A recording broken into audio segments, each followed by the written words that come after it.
আপনি চাইলে ছোট ছোট রিল ভিডিও বানাইতে পারেন।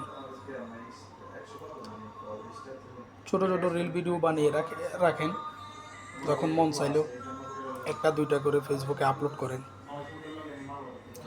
অথবা দু একটা পিকচার আপলোড করেন।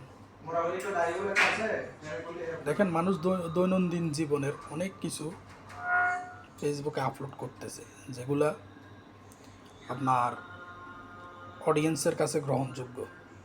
আমি আবার বলছি না যে যেটা অডিয়েন্সের কাছে গ্রহণযোগ্য না ওই রকম ভিডিও বানান। যে জিনিসটা মনে হইতেছে আপনার কাছে যে হ্যাঁ, এই জিনিসটা নিয়ে একটা ভিডিও করা যায়, এটা সবাই পছন্দ করবে, বানান, আপলোড করেন, দেখেন না কি হয়।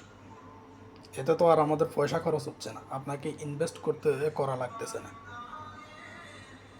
মানুষ তো অনেক জায়গায় ইনভেস্ট করে, পরবর্তীতে অনেক বড় লস হয়ে যায়, অনেক সমস্যার সম্মুখীন হয়। কিন্তু আপনি একটা পেজে কন্টেন্ট তৈরি করতে তো আপনাকে ইনভেস্ট করা লাগতেছে না, জাস্ট একটু সময় দেওয়া লাগে।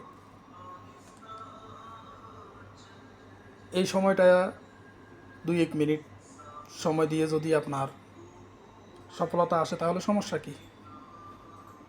চেষ্টা করেন, চেষ্টা করে দেখেন, হয়তো ভালো কিছু হতে পারে।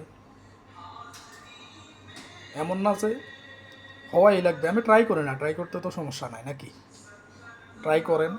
আমি সাজেস্ট করব আপনাদেরকে, আমার ফ্রেন্ড লিস্টে যারা আছেন, ফলোয়ার যারা আছেন, সবাইকে চেষ্টা করেন।